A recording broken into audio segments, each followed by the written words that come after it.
Selamat pagi kepada Bapak Alifiki Hasibuan selaku dosen pengampu mata kuliah akuntansi non-angkutan serta teman-teman sekalian. Kami dari kelompok 2 yang menganggotakan saya sendiri, Kevin, bersama rekan-rekan saya, Joy, Ridu, Rafif, dan Iswan. Hari ini kami akan memaparkan hasil mini riset kami yang berjudul Penggunaan Aplikasi Keuangan pada UMKM, Praktik, Keputusan Bisnis, dan Urgensi Akuntansi dengan Studi Kasus pada Toko Sola. Teman-teman, jika kita berbicara tentang era modern saat ini, pemahaman akuntansi dasar dan kemampuan adopsi teknologi digital sebenarnya menjadi kunci utama agar UMKM kita bisa memiliki daya saing yang kuat. Melalui riset ini, kami memilih objek Toko Sola, sebuah warung sembako skala mikro yang menariknya telah melakukan transisi mandiri. Mereka mengubah kebiasaan lama mencatat di buku tulis fisik menuju penggunaan Microsoft Excel. Saat ini, aplikasi Excel tersebut mereka gunakan untuk melacak persediaan stok barang harian, rekapitulasi bon belanja, dan memantau pergerakan arus kas keluar masuk secara sederhana. Melalui pengamatan ini, tujuan utama kelompok kami adalah melihat langsung bagaimana praktik pencatatan keuangan di sana. Kami juga ingin mengidentifikasi apakah keputusan bisnis diambil pemiliknya sudah berbasis data atau masih mengandalkan intuisi semata, sekaligus menganalisis berapa lebar jarak antara ketersediaan data di sistem dengan tindakan nyata di lapangan, atau yang biasa disebut data to action gap. Dua pernyataan kunci yang akan kami jawab hari ini adalah seberapa efektif penggunaan Excel tersebut bagi kelangsungan usaha Toko Sola, dan sejauh mana pemiliknya benar-benar paham terhadap isi laporan keuangan yang ia ketik sendiri. Materi selanjutnya akan dipaparkan oleh rekan saya, Joy. Halo teman-teman, aku Joy Somihi. Aku ingin membahas profit UMKM Toko Sola. Untuk profit UMKM Toko Sola ini, dia mulai dari 28 juta, terus bertumbuh ke 32 juta di bulan Februari, 32.500.000, dan di bulan Maret dia naik ke 37.700.000 rupiah. Jadi Toko Sola ini adalah toko yang didirikan oleh seorang pria muda bernama Fernando Priando Sianipar, yaitu usaha kelontong yang menggunakan berbasis digital menggunakan Microsoft Excel. Usaha ini dikelola mandiri tanpa karyawan. Dia menggunakan Microsoft Excel di tempatnya sendiri, berada di lokasi yang sangat strategis di kawasan padat penduduk seperti mahasiswa dan kos-kos lainnya. Toko ini menunjukkan pertumbuhan yang cukup stabil, di mana mencapai 37,7 juta di bulan Maret gitu. Evolusi adopsi aplikasi keuangan dari beliau yaitu dimulai dari 2022 sampai 2025. Di mana dia menggunakan semua pencatatannya menggunakan buku, ya. Buku untuk nulis bon, nulis pembelian barang. Karena dia menulis semuanya, jadi nggak kecatat semua, kadang ada yang ketinggalan. Jadi awal tahun 2026 ini si Fernando Priando Sianipar ini beralih ke Microsoft Excel untuk melacak apa aja yang terjadi dan apa volume transaksi yang sangat besar. Jadi harus tahu apa stok yang akan diberikan. Dan rutinitas input dari beliau itu kalau tidak salah itu setiap malam dia menggunakan Excel sesuai dengan wawancara beliau.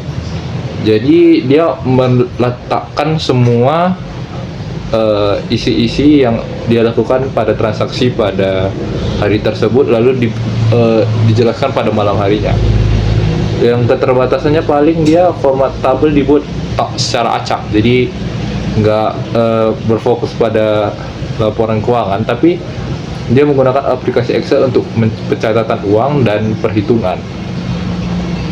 Jadi sesuai dengan format yang diberikan, dia hanya menggunakan penjumlahan sama dengan ini tambah ini gitu, terus dikali, tapi dibuat secara acak, dia nggak kayak laporan laba rugi, laporan ini kurang. Itu aja presentasi saya, akan dilanjutkan oleh teman saya. Nah, setelah melakukan usaha operasi langsung di toko Sola, kami menemukan bahwa menggunakan Microsoft Excel memberikan beberapa dampak positif terhadap pengelolaan keuangan usaha mereka. Yang pertama, kita lihat dari sisi jenis aplikasinya. Nah, Excel ini membantu pemilik usaha tersebut beralih dari pencatatan manual yang awalnya menggunakan buku tulis atau buku catatan besar menjadi sistem lebih terstruktur dan terdokumentasi menggunakan Excel tersebut. Kemudian yang kedua, kita lihat dari sisi keputusan keuangan. Data yang tersusun baik, rapi, memudahkan pemilik tersebut untuk mengetahui arus kas, pendapatan, serta pengeluaran usaha mereka di setiap periodenya. Kemudian yang ketiga, kita lihat dari sisi dampak bisnisnya. Pencatatan yang lebih rapi membantu mengurangi kesalahan perhitungan serta mempercepat proses pencarian data ketika ada data yang ingin dibutuhkan sang pemilik tersebut. Nah, temuan inilah yang menunjukkan bahwa digitalisasi sederhana melalui Excel tersebut telah menjadi langkah awal yang penting dalam meningkatkan efisiensi pengelolaan keuangan UMKM. Kemudian kita masuk ke hambatan observasi. Meskipun banyak memberikan manfaat, hasil observasi kami juga menemukan beberapa hambatan yang masih sering dihadapi si pemilik usaha toko Sola tersebut. Yang pertama yaitu ada literasi gap. Ini pemilik ini sering keliru mencatatkan beban statis operasionalnya, sehingga biaya stok barang yang memicu tumbuhnya laporan laba yang fiktif. Contoh seperti ini, pemilik usaha itu sudah mampu mencatat transaksi, namun belum sepenuhnya memahami cara menganalisis data keuangan tersebut, supaya data tersebut sebagai patokan dalam pengambilan keputusan bisnis mereka. Kemudian kita masuk yang kedua, ada namanya adoption barrier. Nah, adoption barrier ini ritme operasional yang retail yang sangat padat memicu penundaan proses input data. Nah, ini sangat rentan terhadap kesalahan ketik atau human error. Maksudnya seperti ini. Penggunaan Excel-nya si pemilik tersebut itu masih bersifat dasar dan belum memanfaatkan fitur-fitur yang lebih kompleks untuk menganalisis maupun optimalisasi laporan tersebut, sehingga sering terjadi salah ketik atau human error namanya. Kemudian kita masuk yang ketiga, namanya adalah akurasi data. Karena ini maksudnya kehilangan keabsahan karena berbagai transaksi tunai bernominal kecil sehingga sering tertunda untuk dicatat. Nah, karena pengeluaran keuangan yang sangat kecil dan sering lupa untuk dicatat, sehingga koordinasi data mereka, informasi keuangan yang dihasilkan dari pengelolaan data keuangan di Excel sering tidak sama atau tidak sesuai dengan hasil akhir. Jadi ini dapat mempengaruhi kualitas informasi keuangan mereka. Dari temuan inilah dapat disimpulkan bahwa penggunaan Excel ini memang menjadi salah satu kemajuan dibanding pencatatan manual. Tetapi ingat, masih diperlukan peningkatan pemahaman dan pengembangan sistem agar data keuangan tersebut dapat dimanfaatkan secara maksimal untuk mendukung kecepatan bisnis. Terima kasih. Nama saya Fauzan. Pada slide ini saya ingin menunjukkan salah satu temuan yang paling penting dari observasi yang kami lakukan. Berdasarkan hasil analisis, tingkat pemahaman pemilik usaha terhadap laporan keuangan berada pada skor 6 dari 10, yang menunjukkan kategori menengah, artinya pemilik sudah memahami beberapa konsep dasar keuangan, tetapi masih terdapat kesalahan dalam interpretasi data. Temuan laba yang paling krusial adalah adanya ilusi laba. Meskipun omset usaha mencapai sekitar 37,7 juta rupiah, pencatatan biaya masih belum dilakukan secara akurat. Salah satu contohnya adalah beban stok yang dicatat secara rata. tanpa memperhitungkan harga pokok penjualan atau HPP secara logis. Selain itu, beberapa pembelian perlengkapan fisik toko juga dimasukkan ke dalam pos beban stok barang. Kesalahan klasifikasi ini menyebabkan laporan keuangan menunjukkan keuntungan yang lebih tinggi dari kondisi yang sebenarnya. Akibatnya, Excel mencatat laba sekitar 35,46 juta dengan margin 90%. Padahal angka tersebut belum memperhitungkan kewajiban kepada distributor. Kondisi ini berpotensi menimbulkan keputusan bisnis yang kurang tepat. Pelajaran penting yang dapat diambil adalah bahwa profit tidak selalu sama dengan kas yang tersedia. Jika pemilik menarik dana pribadi berdasarkan laba semu tersebut, maka usaha dapat menghadapi masalah likuiditas di kemudian hari. Slide selanjutnya, ini menunjukkan bagaimana data digunakan dalam proses pengambilan keputusan di toko Sola. Hasil observasi yang kami lakukan menunjukkan bahwa sekitar 70% keputusan bisnis sudah berbasis data, sedangkan 30%-nya sisanya masih mengandalkan intuisi atau feeling pemilik. Perubahan ini menunjukkan perkembangan yang positif. Sebelumnya, toko pernah mengalami kerugian karena terlalu bergantung pada insting tanpa dukungan informasi yang memadai. Saat ini, pemilik mulai memanfaatkan data penjualan, stok, dan kondisi operasional sebagai dasar dalam menentukan langkah bisnis. Jika dilihat dari perspektif Resource Based View atau RBV, data historis yang dimiliki usaha merupakan aset internal yang bernilai. Ketika data tersebut digunakan secara konsisten, usaha dapat memperoleh keunggulan bersaing yang lebih baik dibandingkan hanya mengandalkan pengalaman atau intuisi. Namun demikian, masih terdapat kesenjangan antara ketersediaan data dan pemanfaatannya secara penuh. Oleh karena itu, peningkatan kualitas pencatatan dan kemampuan analisis data menjadi langkah penting untuk memperkuat pengambilan keputusan di masa depan. Kemudian lanjut ke slide selanjutnya. Di slide ini ditampilkan tingkat pemahaman pemilih terhadap berbagai jenis laporan keuangan yang digunakan dalam operasional usaha. Pertama ada laporan penjualan harian, ditinjau sekitar 2 hari, 2 kali dalam seminggu, dan memperoleh skor pemahaman 4 dari 5. Laporan ini memberikan pengaruh langsung terhadap keputusan bisnis sehingga relatif mudah dipahami dan dimanfaatkan.